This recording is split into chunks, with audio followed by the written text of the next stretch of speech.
Hello दोस्तों, मैं पुनीत सोलंकी आज आपके लिए लेके आया हूँ भौतिक भूगोल का एक विशेष टॉपिक जो है वायुमंडल के बारे में। जी हाँ, वायुमंडल का नाम तो सभी ने सुना होगा। इस टॉपिक का अध्ययन हम दो रूपों में करेंगे। सबसे पहले अध्ययन करेंगे वायुमंडल के संगठन का, उसके बाद करेंगे वायुमंडल की संरचना का अध्ययन। तो चलते हैं सीधे टॉपिक पर। तो दोस्तों, सबसे पहले जानते हैं वायुमंडल के संगठन के बारे में। तो वायुमंडल का जो संगठन है वो 3 तत्वों से मिलकर बना है।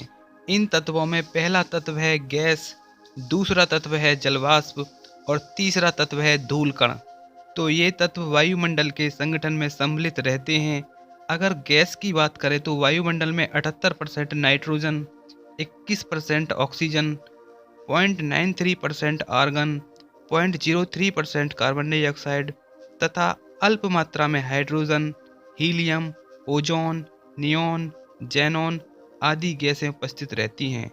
अगर बात करें जलवाष्प की, तो वायुमंडल में जलवाष्प की मात्रा 3% से 5% तक होती है, जिसकी प्राप्ति मुख्य रूप से महासागरों, जलाशयों आदि के वाष्पीकरण से होती है। जलवाष्प की मात्रा भूमध्य रेखा से ध्रुव की ओर जाने पर घटती जाती है। जलवाष्प के कारण ही बादल, कोहरा, पाला, वर्षा, ओस, हिम, ओला, हिमपात आदि होता है।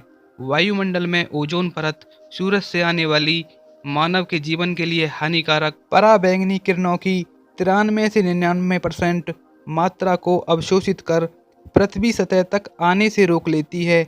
ओजोन की परत की खोज 1913 में फ्रांस के भौतिक विज्ञानी फेवरी चार्ल्स और हेनरी बोसोन ने की थी। इसके अलावा धूल कणों में खनिज कण, पराग कण, ज्वालामुखी राख आदि के कण भी पाए जाते हैं।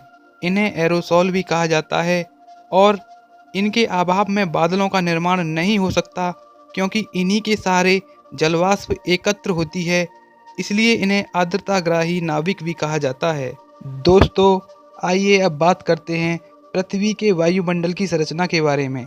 जी हाँ, पृथ्वी के वायुमंडल को पृथ्वी की सतह से लेकर उसके ऊपरी स्तर तक, जिन्हें क्रम से हम क्षोभ मंडल, समताप मंडल, मध्य मंडल, आयन मंडल और वायुमंडल कहते हैं। इन सब मंडलों में सबसे पहले हम पढ़ेंगे क्षोभ मंडल के बारे में। जी हाँ, यह वायुमंडल की सबसे निचली परत है, जिसकी ऊंचाई ध्रुवों पर लगभग 8 किलोमीटर और भूमध्य रेखा पर लगभग 18 किलोमीटर होती है। सभी वायुमंडलीय या मौसम संबंधी घटनाएं इसी मंडल में घटित होती हैं। संपूर्ण वायुमंडल का 80% द्रव्यमान इसी मंडल में उपस्थित है। वायुमंडल का लगभग 50% द्रव्यमान तो 5.6 किलोमीटर की ऊंचाई तक ही मिलता है, जो मुख्यतः नाइट्रोजन, ऑक्सीजन और कुछ अन्य गैसों से मिलकर बना है। वायुमंडल की लगभग संपूर्ण जलवाष्प क्षोभ मंडल में ही पाई जाती है। इसी कारण यहाँ मौसमी संबंधी घटनाएं घटित होती हैं। क्षोभ मंडल में नीचे से ऊपर जाने पर प्रति किलोमीटर 6.5 डिग्री सेंटीग्रेड की दर से तापमान घट जाता है। इस मंडल की सबसे ऊपरी सीमा क्षोभ सीमा कहलाती है। आइए अब बात करते हैं समताप मंडल के बारे में।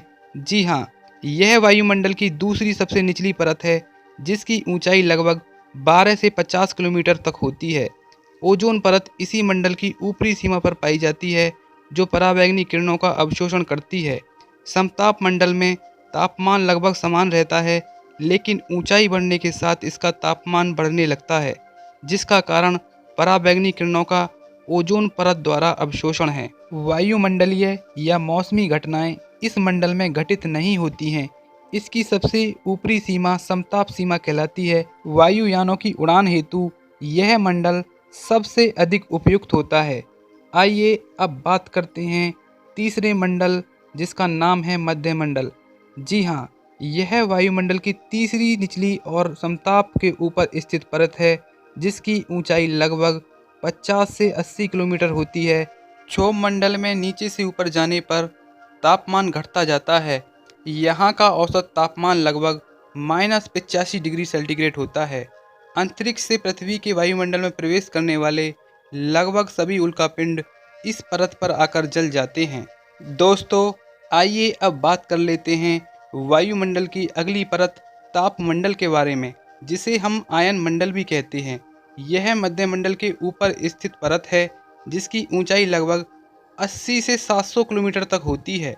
तापमंडल में नीचे से ऊपर जाने पर तापमान बढ़ता जाता है। इसकी सबसे ऊपरी सीमा ताप सीमा कहलाती है। तापमंडल की निचली परत यानी 80 से 555 किलोमीटर तक आयन मंडल कहलाती है, क्योंकि यह परत सौर विकिरण द्वारा आयनीकृत हो जाती है। आयन मंडल पूरी तरह से बादल व जलवाष्प विहीन परत है। आयन मंडल से ही रेडियो की तरंगें परिवर्तित होकर पृथ्वी की ओर लौटती हैं और रेडियो, टेलीविज़न आदि के संचार को संभव बनाती हैं।